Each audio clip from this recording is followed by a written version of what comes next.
everybody. Welcome to the Gabby Show. We're here in Brew Ha-Ha, covered coffees, cake balls, and this fabulous myth that all espresso must be dark first.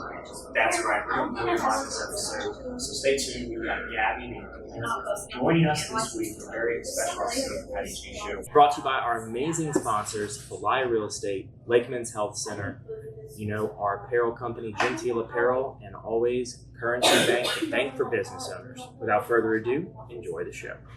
So tell me the story. How did we have a cup of coffee in a building off of Jefferson Highway? I, in nursing school, had a friend that was doing home health, and somehow she had a friend that worked with Ms. Nell Fetzer. Ms. Nell Fetzer was a designer that her office was in this shopping center. They actually owned it, her and her husband, Ed Fetzer. They lived in that amazing house behind here that's like the same style. The one directly behind us. Yeah, it has like the Santa Fe style tile. Like it's they're literally matching. With a big old oak tree in the center. Yep. Yeah. So Miss Nell wanted a coffee shop in here, so she worked her magic because that's what she did. And somehow my friend Sarah was going to open it, and I was pregnant for my daughter Sophie, and so I didn't really know what I was going to do after I had my baby, and so I just started helping her. And somehow she was like, would you want to be in business with me? And I said yes. And then she ended up backing out, typical. She had a boyfriend that him and I didn't gel, whatever. It's significant. It always is, and good for them. They're married today, and whatever. And yeah, and it was like, I liked him. She wanted him to be like in the business with us. And I was like, that's a bad idea, So anyway, she bailed, and I was like, well, do you care if I've done all this research? I'd invested my portion of the money, and she was like, no, go right ahead. So opened it by myself. I had my daughter's first birthday party the day we opened. We opened September the 11th, 2004. People are like, why did you open that day? And I was like, you know what? That day is always going to be remembered. It's such a tragic day. But let's give something back to that day. Let's try to find some positive things.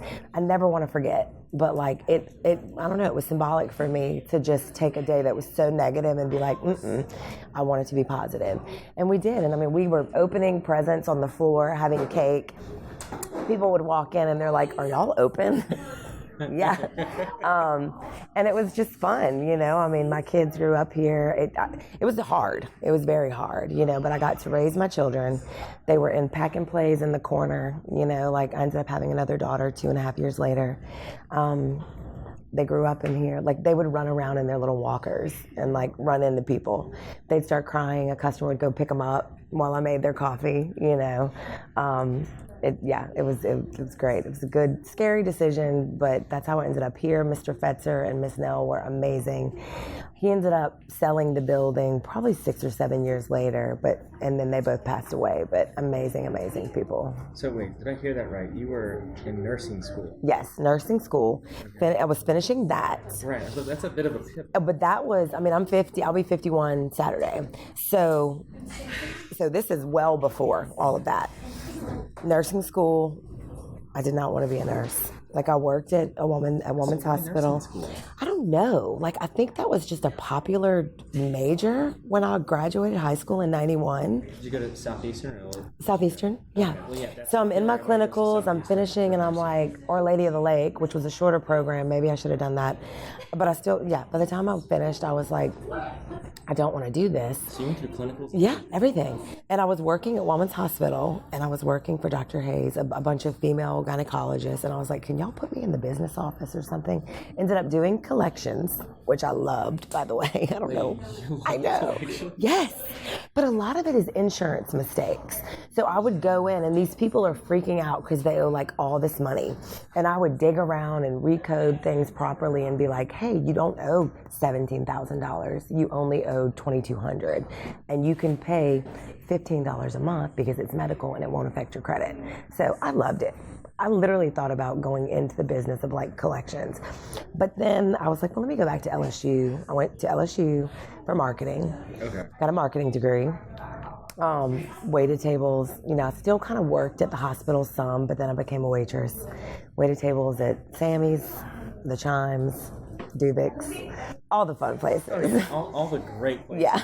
Yeah. But those places, I feel like you can really cut your teeth in hospitality. Yes. I mean, that was back when, no offense to people in service today, but it was way different. We made a ton of money, but we worked hard. And not that they don't work hard, but it was you had to hustle. Now I go to a restaurant, it's I see a waitress only has 2 tables. It's I don't know if I don't know what's happening. I don't know. Service is tricky. A bigger service overall topic. Yeah. It is, your average seat volume is down in sit-down restaurants, sit-down establishments, because you've got folks like Uber Eats that exactly can now stay home. Yeah. Well, then COVID changed everything too. That's a whole different animal. But it was back then, it was if you could get a job at one of those places, I could make rent in a day at the Chimes if I worked game day, which was the most exciting day of my life. And that was back when there wasn't required tips. Right. There was no tip here, and it was all cash. Right. Well, you would get some credit card tips, but the majority of it, even if they paid with a credit card, they'd leave a cash tip. Graduation day, I'd make so much money. Yes. But that was back. My rent was only $700 a month. Now, poor things. I don't know how people pay all that rent. You just need 4 roommates. Yeah. You see 4 roommates paying $700 apiece. Mm-hmm. You got rent. Yeah, but I would work a shift on graduation day and make rent for the month. It was amazing.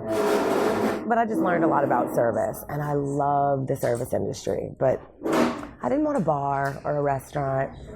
It's a lot. You can't ever stop. And then I don't want to deal with drinking people. Look, I'm not judging. I like to have a glass of wine or 3. But drunk people, serving them, it's taxing, Yeah. So a coffee shop is perfect because it's kind of like your bartender. You still hear everybody's problems because they like to vent, to the baristas. And it has that same energy as a bar, but without the, You don't have all the people running in or falling down. Right. You have a lot less floor mopping. Right. That needs to get done from people spilling their guts. Right. Literally. Here people are just enjoying their coffee. Right. They're having a good time. Right. They're doing some homework, having meetings. Yeah. There's nothing crazy. If somebody stands up and starts screaming in here, you got a big. It's usually a toddler, and I go grab them immediately, and I'm like, "What? Do you want to see the kitchen?" Right. Yeah. It's not the adults. No. Yeah. It's a quiet, cozy place. Yeah.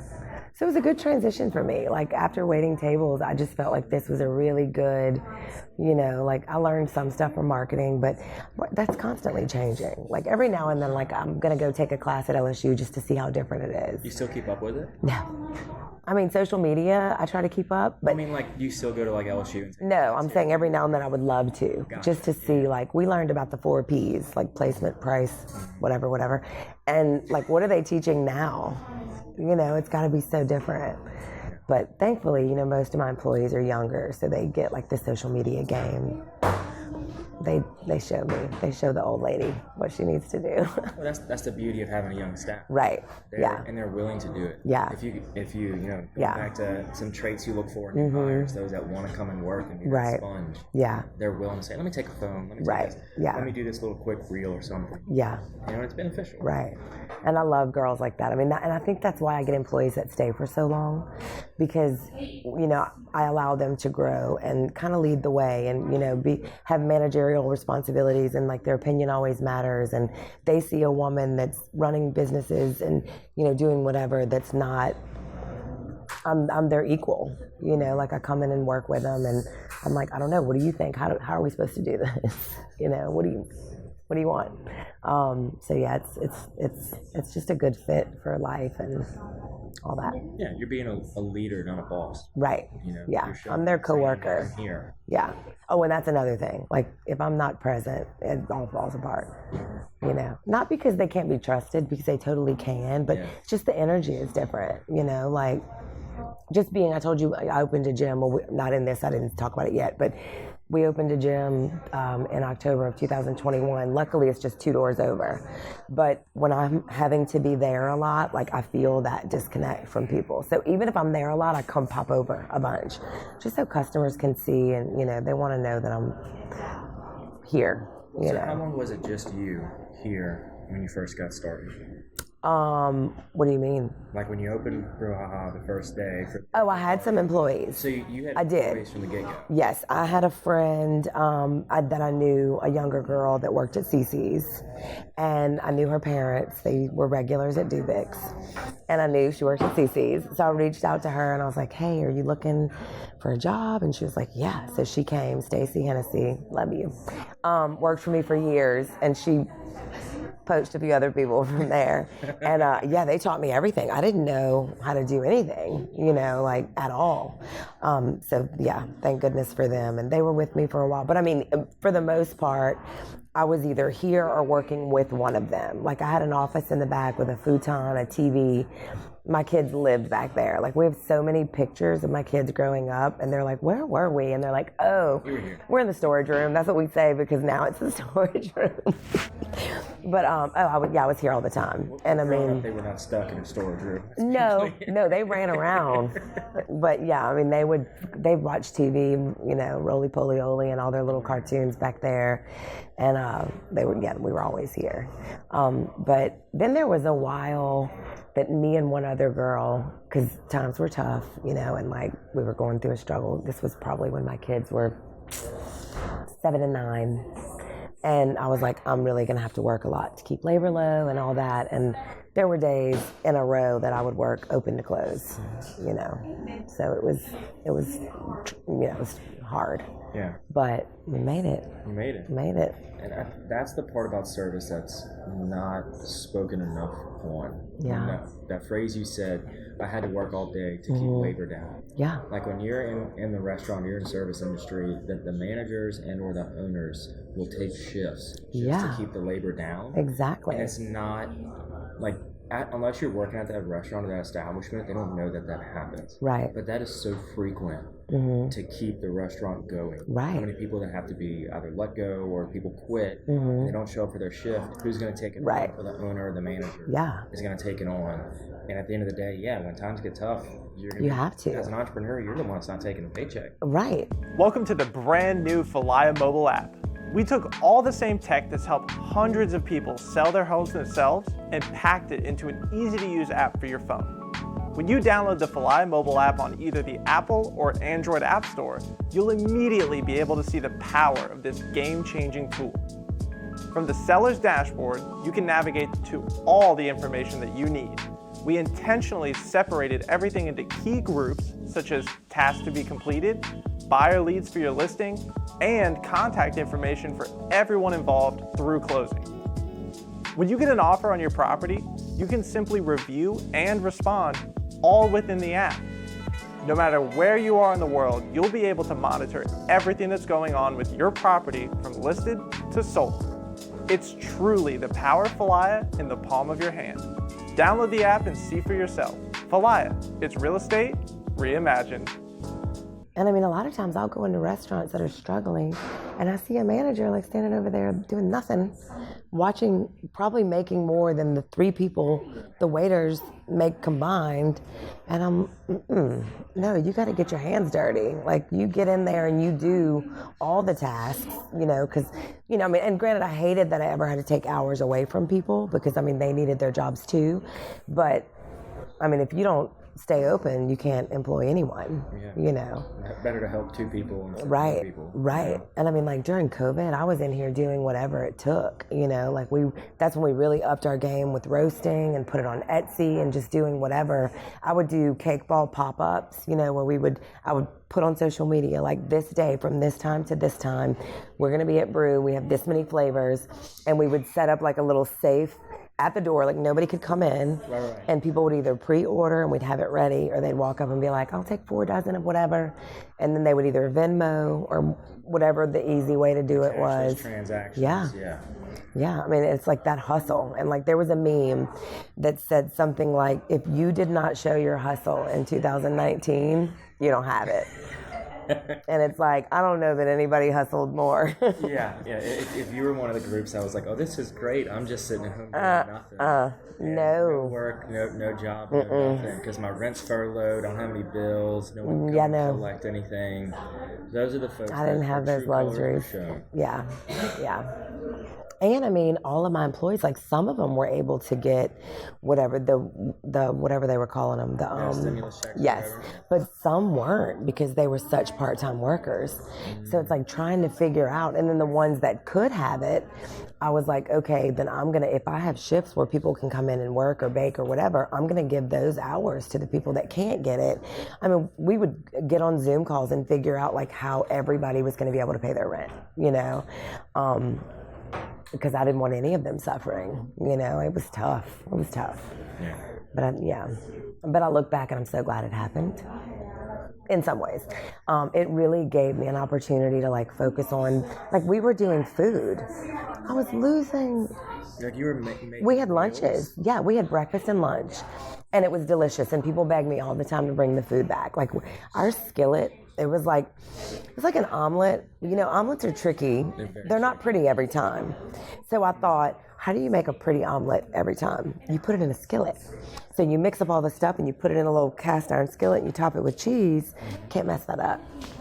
They were delicious. But I really just started doing like a lot of cost analysis. The things that you don't think about, like mushrooms after 2 days. People want to talk about the avocado. I agree. You have like 30 minutes of an avocado being good. But tomatoes, cucumbers, sprouts, I don't know what happens with those. Mushrooms, like we were throwing away so much food. So I had to think about, okay, what do I have to really sell this sandwich for to not lose money? I could not justify trying to sell an egg sandwich for $12.95. Yeah. Go to the grocery store. I'd rather take all this off the menu, keep my prices low, because in the long run, I'm just spinning my wheels. So we stopped that, which, I was glad. I miss it, and I know my customers miss it. Maybe one day we'll bring back a few items. Don't hold me to that. Pop-up lunch. Well, and I thought about doing that. There's a lot of chefs that lost work or whatever. So I was like, what if I do like a pop-up where I bring in a chef? They use the kitchen. We could even do like pre-sales somehow. I don't know. And then I don't have a liquor license, so it would have to be like BYOB, which, talk about save money. Oh my gosh. If you could bring your own champagne. Yeah. Yeah. You don't have to worry about it? Right. So we thought about, these ideas are always bouncing everywhere. But I mean, there's only so many hours in a day. Right. We'll just get a liquor license, No, because then your liability insurance goes up so much. And then, I wouldn't want to have liquor all the time because then we're back to my other problem. You're not making Yeah. Yeah. It's constant. I think the BYOB element has. Love that. And that's good for the I almost said the client, the customer, because it keeps their price low, Or partner up with like a Calvin's or somebody. Right. And say, hey, Yeah. order your liquor with them. Pick it up. Have it picked up or Yeah. delivered. I imagine you could get on like a pre-order schedule. Probably. Where it's like pre-order your breakfasts for the week or something. Right. Well, we would only do like a weekend. Oh, like a weekend lunch. Yeah. Monday through Friday goes too fast to even think about adding anything. We're actually in the process, though, of adding smoothies. Okay. So but like let's for the ones that aren't aware, what is the full lineup on the menu? We have all the coffee stuff, and then cake balls, and then we have a pretty extensive line of just like daily baked goods, like pumpkin breads, paleo, keto, gluten-free cookies, different brownies, lemon squares. I do protein balls, pup cakes. I do mini and larger cupcakes for dogs. Yeah. Okay. What else do we have? I think that's about it. I feel like you can have like a dog pop-up with like Bath Junkie. You can have like their that'd be fun. Pet perfume and your pup balls. Yeah, that would be fun. Well, we have the pet adoptions here pretty often, which is wonderful and tragic because I want to take home every dog that doesn't get adopted. And then we roast all of our own coffee. Did y'all always have all that food on the menu from open? Like Yeah. cake balls and everything? Yeah. Okay. No, the cake balls we started about a year and a half after I opened. Okay. Before that, though, we had cupcakes and brownies and all that stuff. What led to I love cake balls. The cake balls, I opened a second location about 6 months after opening this store. Bold move. Actually, it was about a year after I opened this store. Yes, Still a bold move. it was not the smartest move ever. Where was it? On Essen in United Plaza. Okay, yeah. So this corporate realtor reached out to me and was like, hey, we'd love to put a coffee shop on the first floor of, there's all those buildings, like building Tower 1, Tower 2, and he's like, so you have guaranteed business, all this stuff. And I was like, yep, you know who you are. We could definitely put something in this building for sure. And they're all going to come. Absolutely. There's always a guaranteed customer. Yeah, no.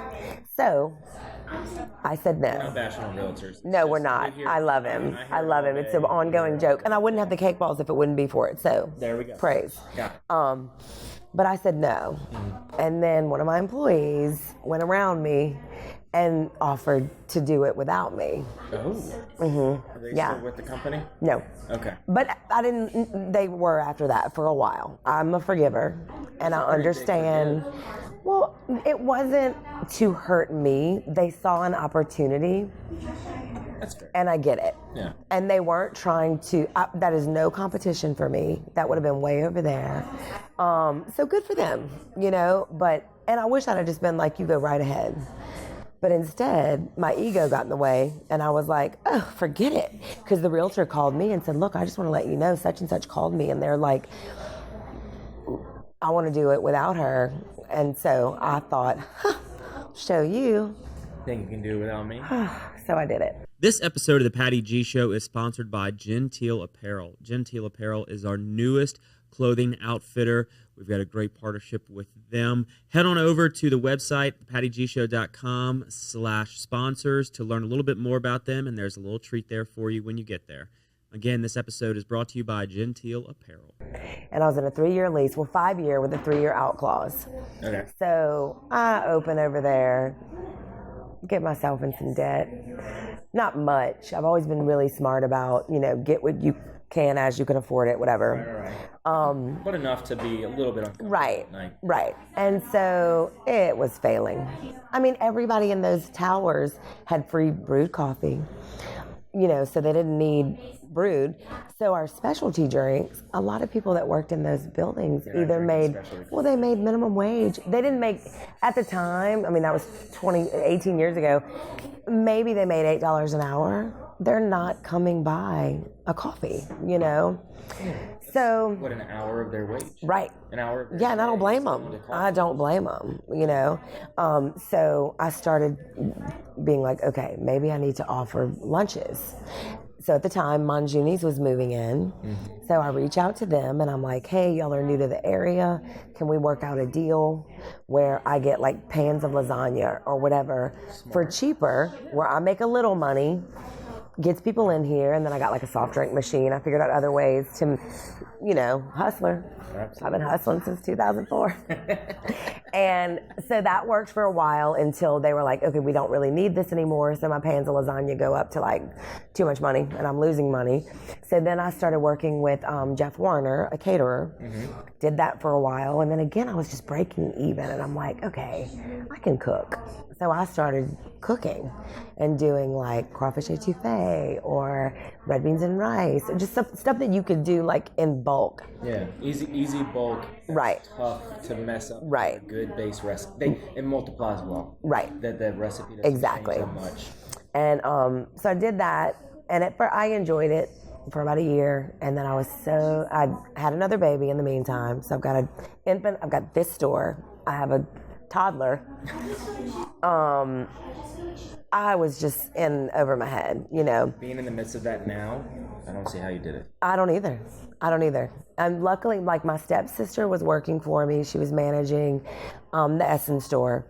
And it was just a struggle. It really was. But in these box lunches, even when we started with Mangiuni's, everybody's like, if you could just have like a little bit of dessert, just like a little something, just like a cupcake. Yeah, I remember them all being like, just a little, like a cookie. So I'm like, okay. A little right. of something. Yeah. Something sweet. Just something. And my cousin Anna was like, what if you do cake balls? Because like cupcakes get tedious. My grandmother was a candy maker, so she's been peanut butter balls. She could dip pralines. Hers are the best in the universe. I don't even like pralines, but I like hers. So I thought my cousin was like, what if you did cake balls? And I was like, well, yeah, because I can pop those out quick, It was a hit. So that store was only open Monday through Friday. And it would start, like, finally, it got to where, like, on Wednesday, people would call here. Because on Friday, whatever we had left, I'd bring here. Oh, my goodness. It was, because nobody had cake balls then. Like, this is before Starbucks. Nobody. This is 2005 and a half, 2006. Yeah. You started the trend. Yes. Yeah. It was started here. Yeah, it was. Well, it started at United Plaza. Started with the brew name. Right. Brew Ha-Ha too. That's right.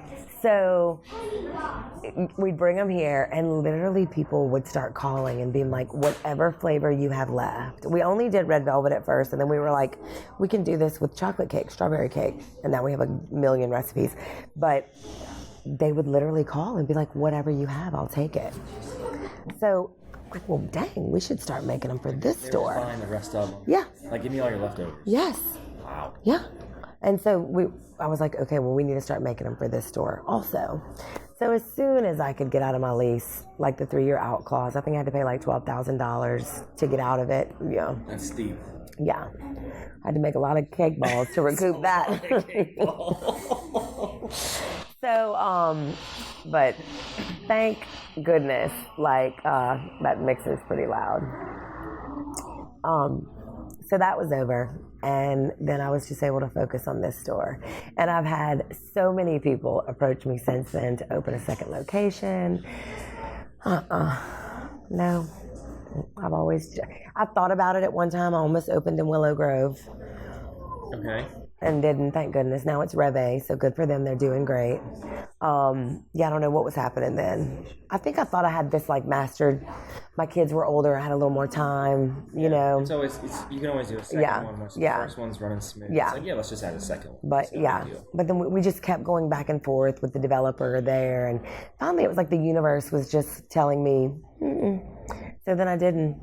And then, COVID roasting, that started 10 years, I don't really know, 8 to 10 years ago. I bought a roaster and started roasting. So what just... I always wanted to roast. I always wanted to roast, but they're expensive. So I used community for years and years and years. And then finally my dad loaned me the money and was like, just get it, And so I bought the roaster, learned how to roast. I was very intimidated at first.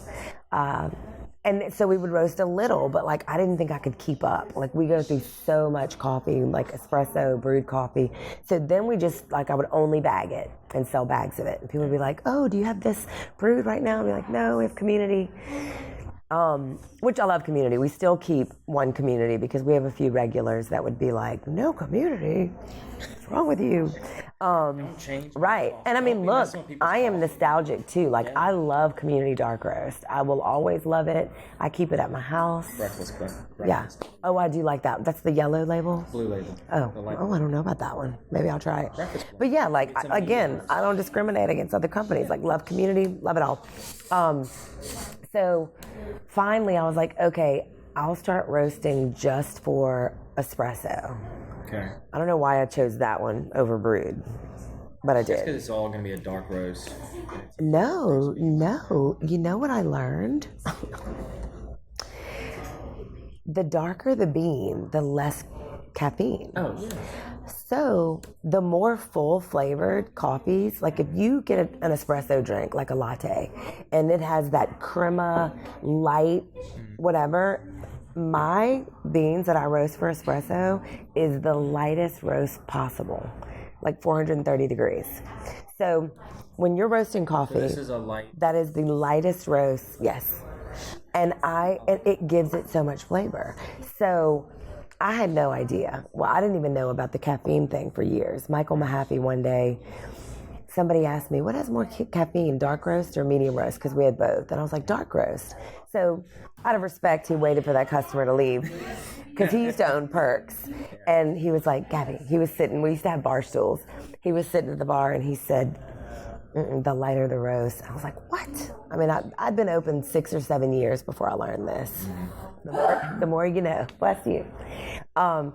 So then with espresso, I asked the guy that I bought my roaster from, I was like, so he told me the range, like light roast is 430 degrees. So like on our coffee bag, we don't name our roasts. You see, yes.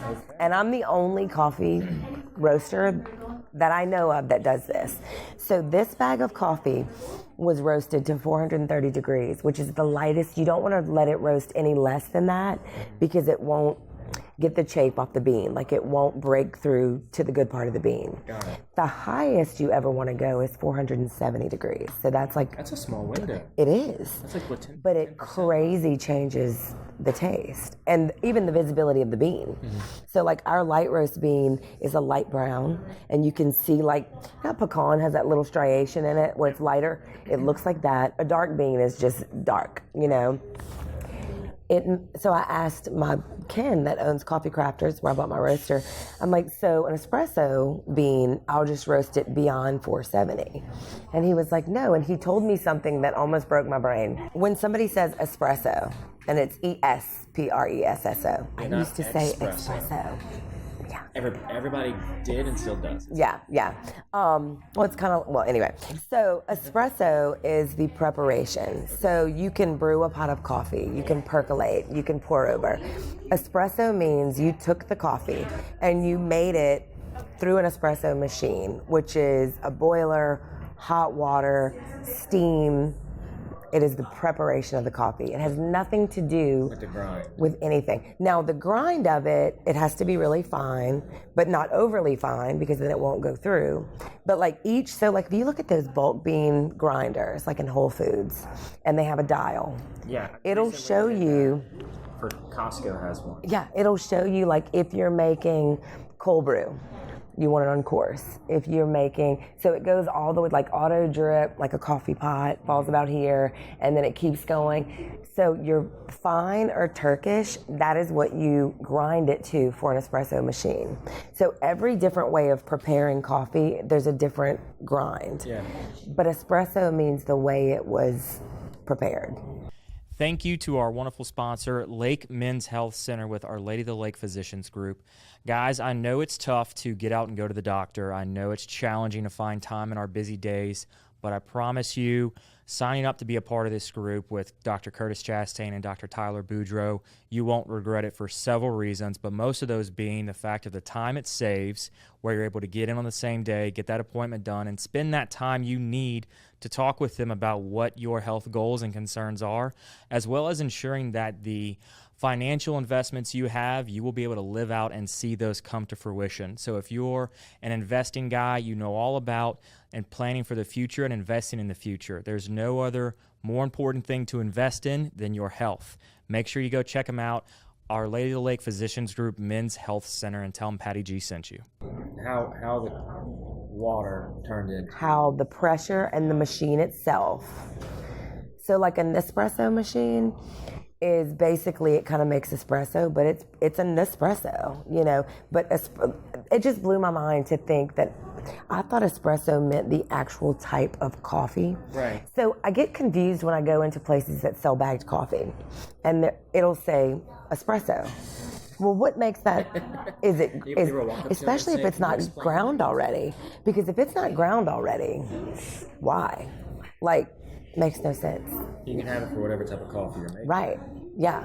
I guess If it's whole bean, you can grind it for whatever. Mm-hmm. Now, maybe they know the richness. There's such a variety of beans. You have there's so many things that go into it. And I'm not a coffee snob. I've met people that are like, what about this and the acidity? And I'm like, yeah, no.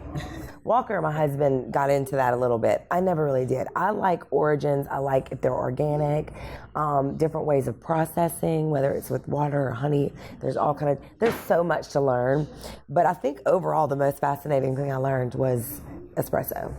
So if you take like a dark roast and you make an espresso shot, Which is typically what people will do. well, if the if you think, what I do. I know, maybe we should do a survey.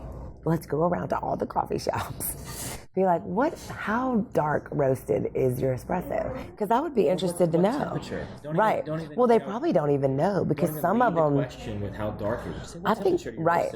Yeah.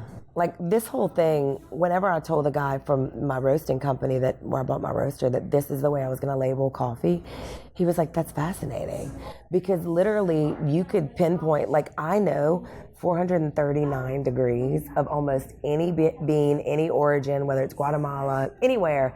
439 is my favorite. Okay. Favorite. I don't know because it's still light. But it's into the mediums. I don't know. I feel like that's where the flavor peaks. Maybe not for espresso though. For espresso, I like the least roasted because it keeps so much of that flavor.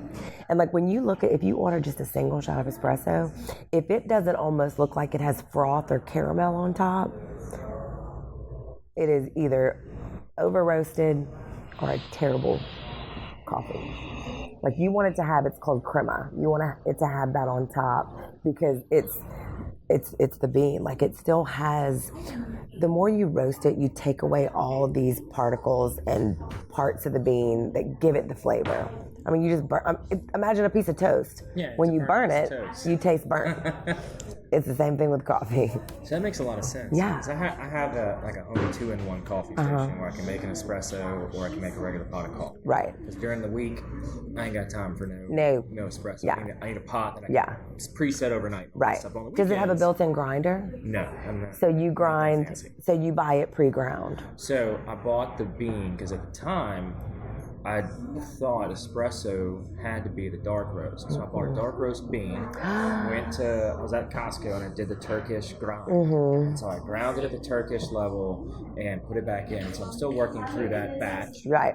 But I'm going to give you a bag of light. I'm going to give you a bag of 430 and I'm going to grind it on Turkish to take home. Okay. And you're going to go home and make yourself the best shot of espresso you've ever had at your house. Because that's what I was getting at. Like yours that I just had, like I don't know if they can pick it up, is so frothy on top. Yeah. Mine at the house is not frothy. Well, that too, I did put a little froth with your milk. But the coffee itself, yeah. Like when I pour it, it's got a real dark coloring to it. And like maybe a slight film.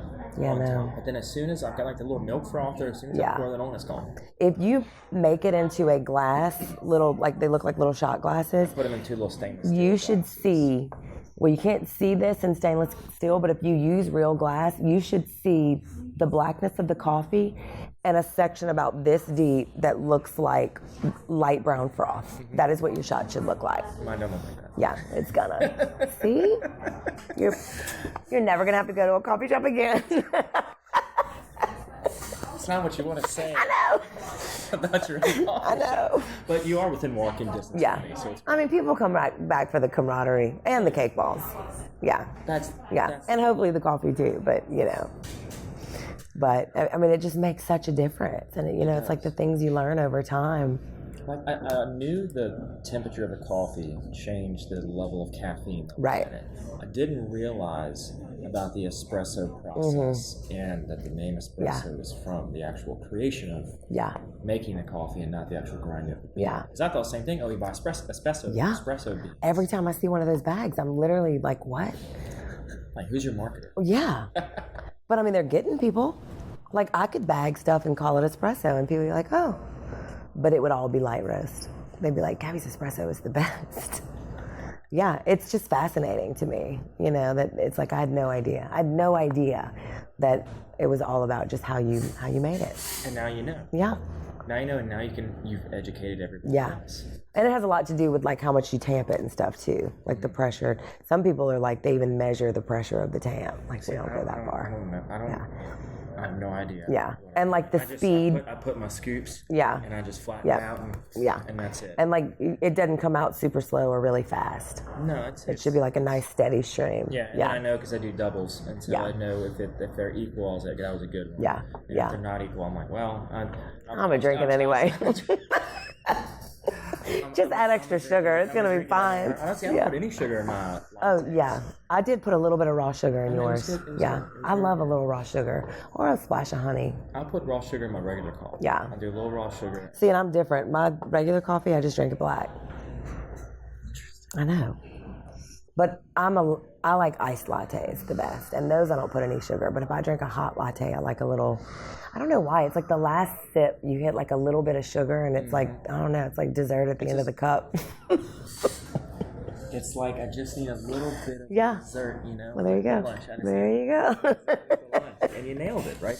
Just with that. But yeah, Wow. So, I'm curious about the name. How did the name Brew come Ha-Ha. about? So I wanted brew in it. The word brew. Okay. I don't know why. There was a coffee shop in New Orleans called True Brew that I just thought was cool. They had like poetry readings and art and whatever. So we were driving down the street, me and the girl that was going to open it with me. And on the radio, they said a Brew Ha broke out, which is like ruckus. And Okay. yeah, like, and I was like, Brew Ha. And she said, Brew Ha-Ha. And I was like, that's it. That is it. Although I did have somebody message me the other day and ask me, is it Wiccan? What is that witch thing? They asked me if Brew Ha-Ha was Wiccan because Brew Ha-Ha apparently is like a witch thing. And I was like, no. I didn't know that. Yeah, no, I didn't either. It's just good coffee. No Right. witchcraft. I was like, no. And then I figured if I didn't make it as a coffee shop, I could, be a bar or a comedy club or something. Like I wouldn't have to change my name. I just loved it. Like I just think it's super catchy and it's fun. And I got to put an exclamation point on the end. Thank you so very much to Currency Bank, a proud sponsor of the Patty G Show. If you are looking for a business bank that fosters on 3 core values, relationships, service, and technology, Currency Bank is the place for you. They pride themselves on convenient, accessible, and secure online banking resources where you can manage your account balances, initiate transfers, enroll with e-statements, and more via their online portal. Between the relationships, the service, and the technology, they are going to be that partner with your business every step of the way, regardless of what you need. Currency Bank is the bank for business owners. But it's very memorable. Yeah. Because it stands out so much Yeah. that as soon as somebody says, local coffee shop, Right. in this area, it's like, oh yeah, Brew Ha-Ha. Yeah. And it's very simple. Yeah. And And then Brew Ha-Ha. Like I like when people really enunciate the ha-ha. just add a little extra A's at the Right. Or like ha ha ha ha. more ha's. More ha's. Yeah. Yeah. Love it. So educating people on roasting, doing your own little bag design and everything. Yeah. You're making- Oh, my bag design was my favorite. Arlie Opal, a local artist, did it. Well, I wanted to give off that cereal box vibe where like when you were brewing your coffee in the morning, Yeah. I wanted there to be a lot to look at. Yeah. Yeah. Yeah. Growing up eating the cereal and you look at the box Yeah. and you're just looking at the design. Just like, what's going on here? And like, it's so funny because we have like little cupcakes, we have cake balls, we have our little dino baby that I don't know how that became a thing, but it's a thing. We have it on hats and tumblers. So Dino baby thing. I don't know if you noticed when you came in, but on the top of our shelf that we have like merch, Yeah. we have a bunch of little characters, like a little chicken, a little dinosaur, a little whatever. But the original little trinket that was left here was, I think her name was Jennifer. I think it was Jennifer.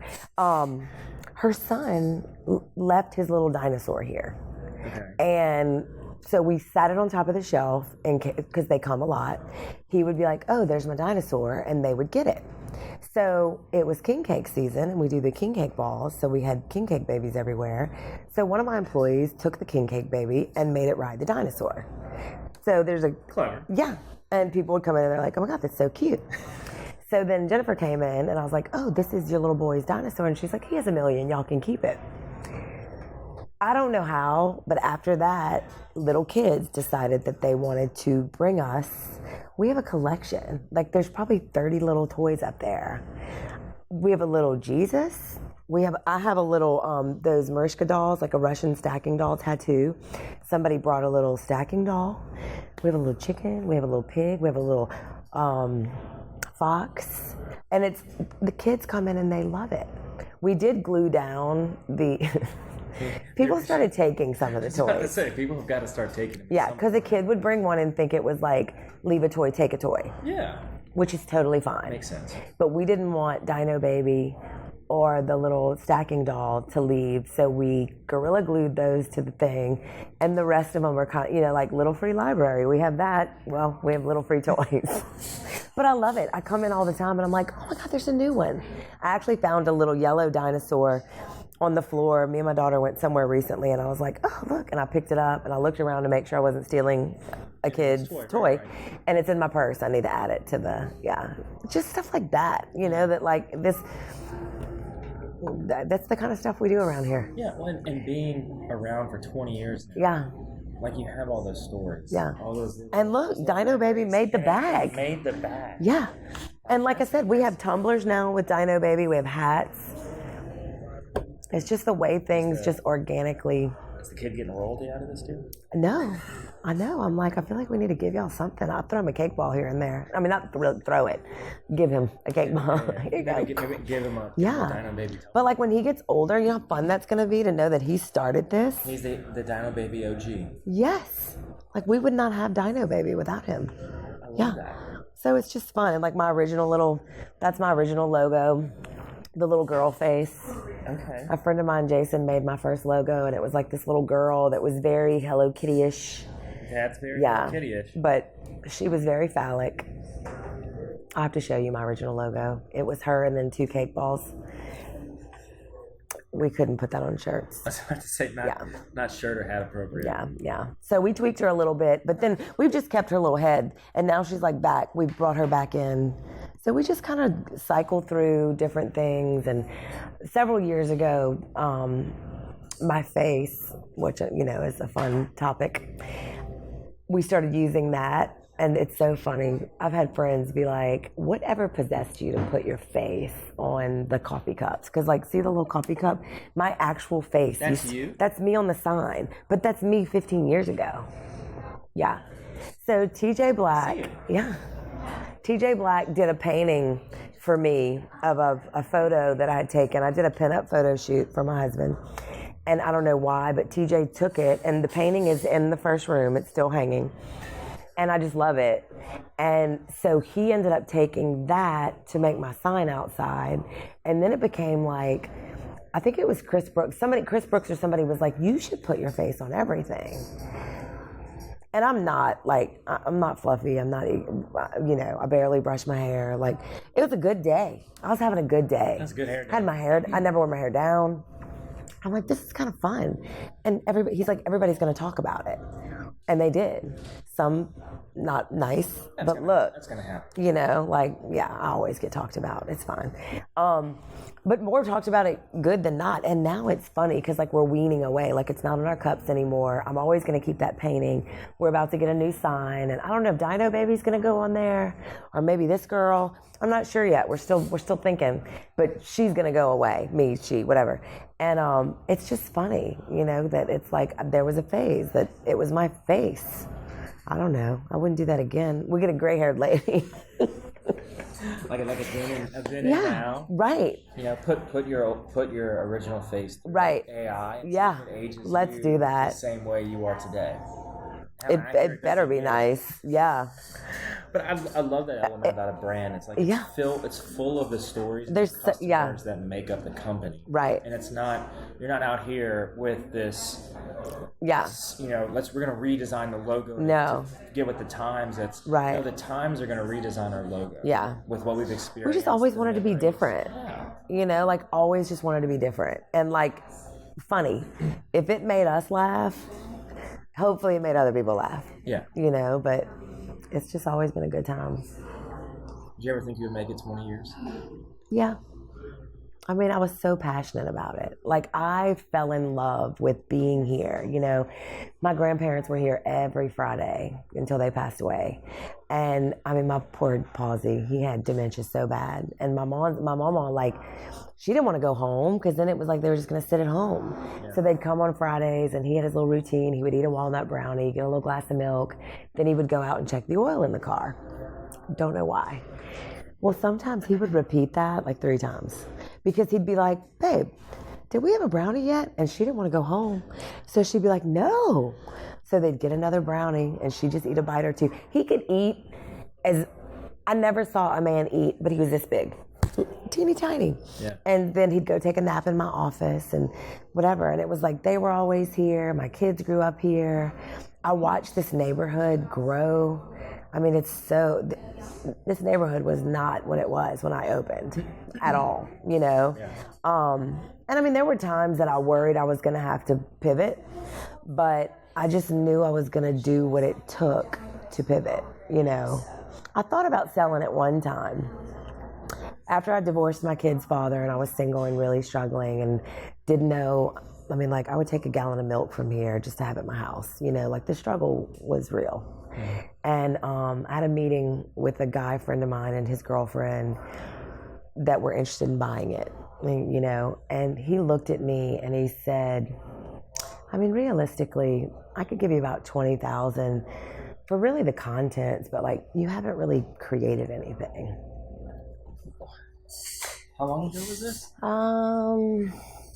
It's been a long time, 14, 15 years ago. I'd only been open 5 or 6 years. Yeah. And I had already created, maybe it was like 7 or 8 years in. I had created something. And that was the dagger I needed. I was also the end of our friendship.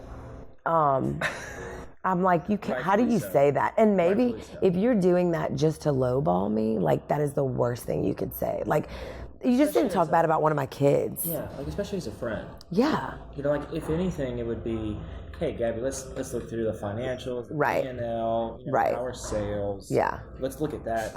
And sales were good. It was just, I had a cost of living. I had 2 kids, whatever, you know, and it was literally like, and I'm so grateful to this day that he said that, because it was the fire I needed to say, you know what, when life gets hard, am I just going to give up?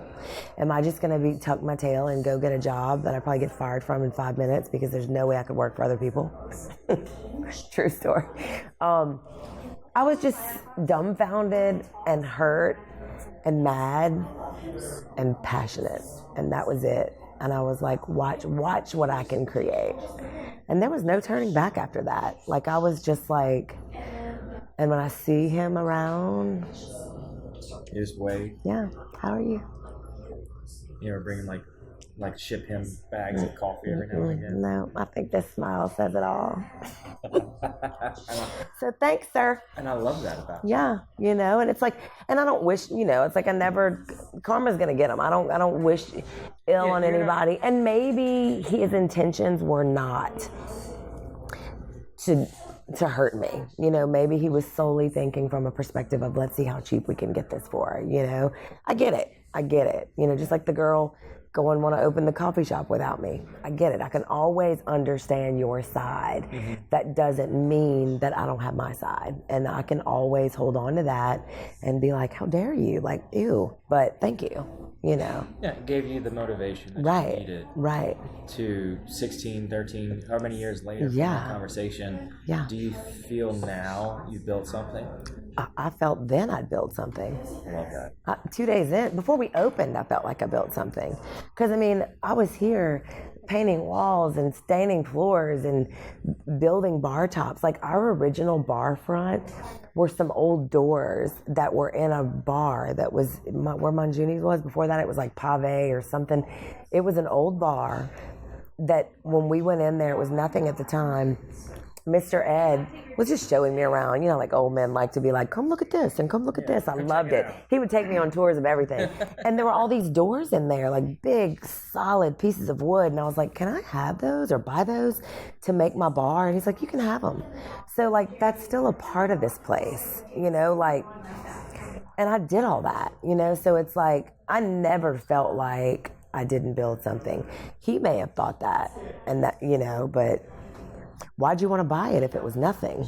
Right. You know? Well, like, and We both knew it was something. Yeah, and they're also not in it, right? Right. They didn't build the bar. Right. They're not Right. brewing coffee. Right. They weren't back there grinding beans. Like, Yeah. They didn't do anything. They Yeah. just saw, you don't know all the negatives, right? Like, you don't own the complex, so there's no value Right. there. You are a tenant in a building. Right. The landlord can do whatever. Right. And you sell coffee. Yeah.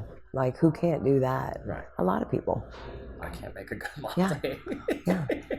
Well, you're about to. I'm about to. Yeah, you're about to I've be. got the right You're ingredients. gonna go open a Brew Ha-Ha. Nope. I don't blame you. But yeah, you know, and it's like, I don't know. It's every now and then I'm like, okay, am I ready to like sell it or move on? Or I love the gym, like just focus on the gym. And then when my wheels start spinning and I'm like, what if I sell it and somebody else is running this? Like, that's always going to be mine. It's your baby. Yeah. Can't ever walk away from this. I'll die in this building. Hopefully when nobody's here. Yeah. That's the Yeah. But I love it, you know, and it's a lot of work. Like when people are like, you're so lucky. I mean, self-employment is so amazing and I'm so fortunate, but luck has nothing to do with it. Like it's a labor of love and it's a lot of work and you never get off of work. We don't punch a clock, you know? You're never off. Never. You're never off. You're never unavailable. I mean, even when the store is closed, Yeah. you still have Everything. else. everything. Employees saying they can come in tomorrow, they're sick or anything, you know? Yeah, for those people that are always like, oh, you're in self-employed, you make your own hours, you're so lucky. I just want to tell them, look, let me just strap a GoPro to your chest. Yeah. And then just follow you around for Yeah. the day. And then Yeah. you get to see, here's a Monday, here's a Tuesday, Right. a random day. Yeah. And this is what you have to put up. Right. Because it's not easy. No. You know, you willingly wake up every day and make the choice that you want to continue to do this. Yeah. And you're also putting food on the table for however many other people there. Right. Yeah. Not to mention the customers that are walking here expecting the same great quality Always. every Yeah. single day. Yeah. And if something's off, you're gonna get. They're going to tell me, but I want to know, you know? Yeah, it's a lot. It's a catch-22 because like as much as I would love to go to work, clock in, the workday's over, clock out, go home, cut my grass, have a beer, cook some dinner, do my laundry and not think about work. That sounds amazing. I'd hate that though. You know, because Good it's for about a like, week. yeah. Well, you don't have control. And I do have, I don't need to be in control of everything, but I like being in control of my life and my happiness and what I get to provide to the people around me, you know? Yeah, and you also get to make creative decisions to Right. do a Dino Baby. Yep. You know? Dino Baby. I think Dino Baby needs to go on the side. So I think the fun. background should just be like a whole Dino Baby. Yeah. Ha-ha, Yeah. Like stamped on the dinosaur. Yep. I think it'd be an eye catcher. It would It'd be. an eye grabber. Yeah. It would be. People like Yeah. walk up and be like, what is Gabby done? I mean, I think I surprise people a lot, but they're always like, that's Gabby. Like we had a Brooks Running Shoe did a shoe launch the other day from the gym. And I had some cups left over from my daughter's graduation party. She graduated high school. And so they were gold, glittery gold, like in the cup. But I was serving cold brew and had a water thing. About 5 different people came up to me and said, we thought you put glitter in the water and coffee. And we were like, that's Gabby. And then they realized it was the cup. Yeah. Yeah. I literally thought you had like Yeah. in the bottom. Just like, let's make this a little more fun. Like sprinkles. Yeah. So funny. Yeah, always up to something. So this illustrious gym you keep hinting to. Yeah. It's amazing. How did?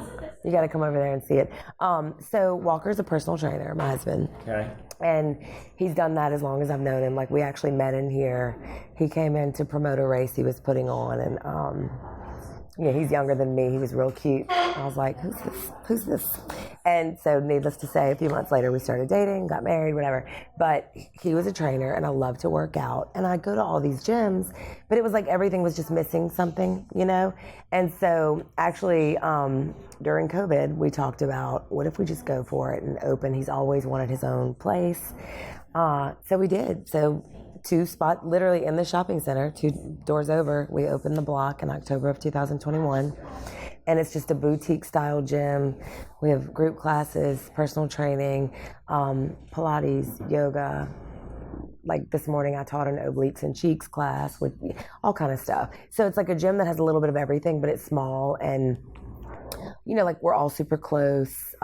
We have a recovery room with a sauna and a cold plunge. We have a massage therapist that does like massage. We have a physical therapist that does PT. Just everything. We like put it all in one, but it's it's not generic. Like it's very, like I said, it's boutique style. So it's small. Our classes are 6, 8, sometimes 2 people, like small classes. Usually it's like 4, 6, 8 groups, but we're just like a family, and like watching the transformations, people's bodies. And, it's just, I always tell people it's like paying for a personal trainer without the price tag. Because you get a membership where you can come all the time for $240 a month, but you're getting personal training like services. So is it class only, or is it also? We have open gym where people can just do what they want, and then we have all kind of different classes. Or like I said, you can get one-on-one personal training. Okay. Yeah, I love it. Love it. And and I feel like it's kind of an obligation. If I'm gonna sweet everybody up. It's continued business. Right. Yeah. Well, if I'm guaranteed customers. Right. Yeah. Gotta keep y'all healthy. You give them the cake balls, and you say, hey, just walk over to the gym. Yeah. And then in the gym, you're like, man, guys, we need a reward. Right. Let's go get some. Cold. It's like the seesaw of life. Yes. Like and I mean, we're living in a world now too, like without going to like whatever, but looking at food and what's in it and like all that stuff, it's like, you're not taking care of yourself these days. Like it's dangerous times. Like it really is. Like, I don't know if the food industry is just trying to kill us. I don't know what's happening, but everything in moderation. Eat what you want. You know what I mean? Just small, little bite-sized pieces, little bit. And then, just do the things that your body needs, like taking care of yourself, recovery, like fitness. And I mean, it's good for your headspace too. Like, I love therapy. I always want people to get the therapy they need, take whatever they need medicine-wise to live stable and happy, but exercise and take care of yourself, because even go on a walk. Yes, absolutely. It gives you what you need to just maintain. And people are so angry. Yeah. And it's like, just drive 5 minutes in any direction around. Yeah. You'll find an angry person. Yeah, and I'm way less angry when I exercise. Yeah, and you get more energy, an energy boost. Yeah, I mean, I don't think I've ever felt this good in my life, and I'm about to be 51. I've always been a remotely healthy person, but like I've never had this much energy or felt this good in my own skin, So it's just important. I love that. Yeah. So this has been fun. This has been fun. Very nice to meet you. Absolutely. We should have done it sooner, but maybe I wouldn't have had all the stories. That's right. We wouldn't have had the dyno. Yeah. Yeah. Plus, I feel like it's also special celebrating 20 years. Yeah. Like at that point, you're beyond just a coffee shop. Right. Like, you're a staple in the community. I love when people say that. I mean, it's true. Like you've been around here for looking across the street longer than anybody across the street has been. Yeah. And you're now like a staple of Baton Rouge, and people in this neighborhood know or have been a patron here. Right. That's something, Yeah. I love it. I'm very, very blessed. Yeah. Well, before we get you out of here, we do ask every guest all of these set questions at the end of the show. Very hard-hitting questions. Hard-hitting. Ready. So, what is something you did as a kid you wish you could still do today? I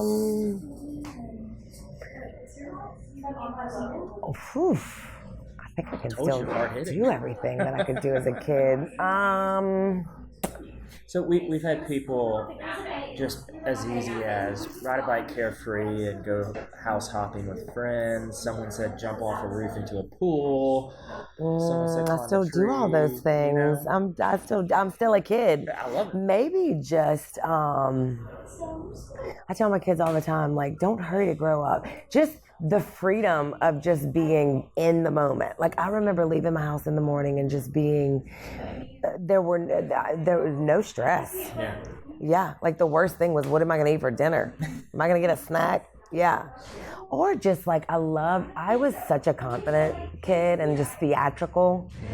And like, it's not that I didn't care about what people, you didn't have to worry as much about saying the wrong thing or doing the wrong thing or people judging you and everybody watching. That freedom. Yeah.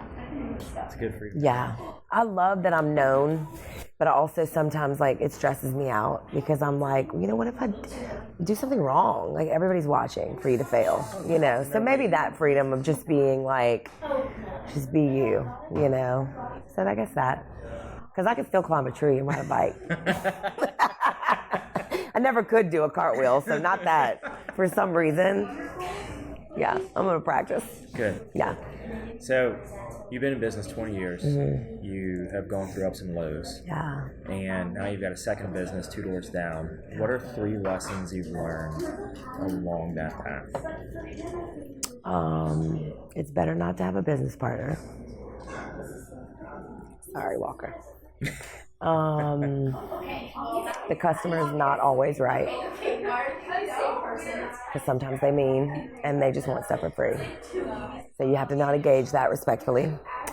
And never let your business has to be a top priority, but never let it come before God and your family, ever, no matter what.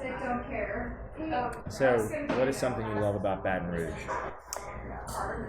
Believe it or not, the people and the weather. Feel like, what? I love that it's so different. Like when I walked outside, this morning I saw that my umbrella had flown across my yard. I don't know how, like my patio umbrella. Yeah. So I rush out with my dog to use the bathroom and like my PJs. And I'm like, oh my God, it was freezing. I love that. Like I love that we have like so many seasons.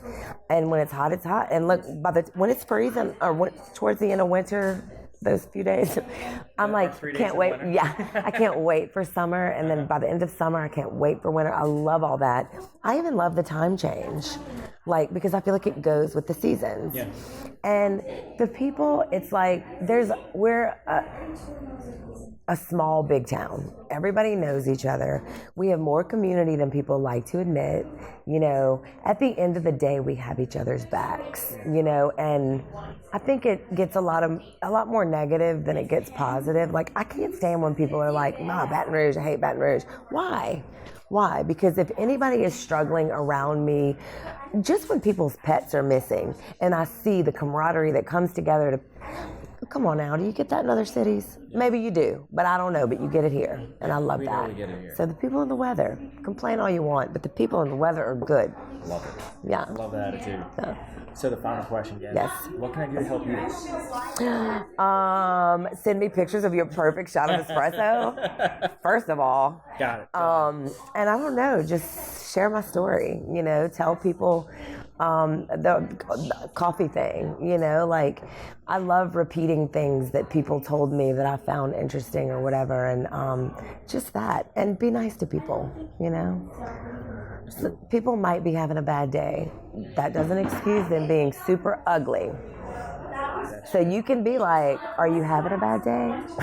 Which I've done in the grocery store and place. I'll be like, look, you might be having a bad day. And if you are, I'm going to give you some grace. But if you're just being mean, then that's not very nice.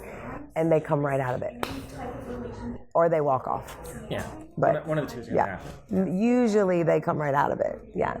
So that's it. I always find that sometimes too people will want you to interact with them at their level. Yeah. And then I'll just like, I'll go like way, way lower. Right. And it'll make them all the more mad. Yeah. Like, why are you so mad? Oh, yeah. They're just like, you can see the saying, kill them with kindness. Yeah. It's so true. Yeah. And then after the fact, they come back, they're like, all right, look, I was a little heated back there. Yeah. Like, I know, it was a bad moment. It's all good. Yeah. And you never know whose life you're going to change. You know, I had a lady in here the other day, years ago, probably 12 years ago, maybe longer. Every morning, this lady would come and get a coffee. And every day, she would take the litter out of her vehicle and throw it in the parking lot. I'm talking big gulp cups. Wow. Yes. It blew my mind. Littering. Like right in the parking lot. Open her. Yeah. She'd get here, clean out her car, put it all in the parking lot, come in, get her a cup of coffee, and leave.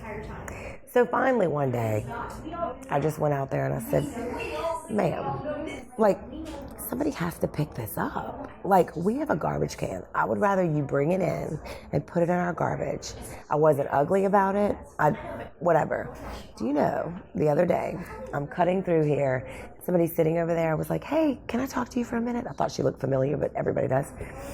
And I'm like, yeah. And she's like, you probably don't know me and whatever. And she said, but a long time ago, and she told me, and she said, it changed everything. She said, I literally now, I'm so aware, if I see people littering,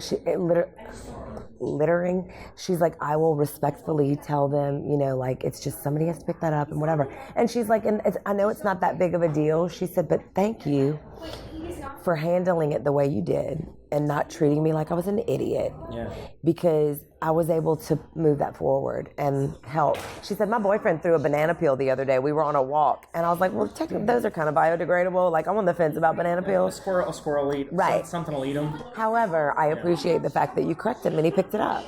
But it's like, just that. You never know. Like, if I would have been horrible to her about it. Oh, yeah. Which is just not in my nature. But if I'd have been like, oh my God, are you stupid? Or whatever. We don't know how that would have negatively moved forward. But because it was handled the way it was handled, it beautifully moved forward, So it's crazy. You just never know how you're affecting people, So don't litter and be nice. That's it. And on that note, that's a wrap. Thank you so much. Thank you. So good.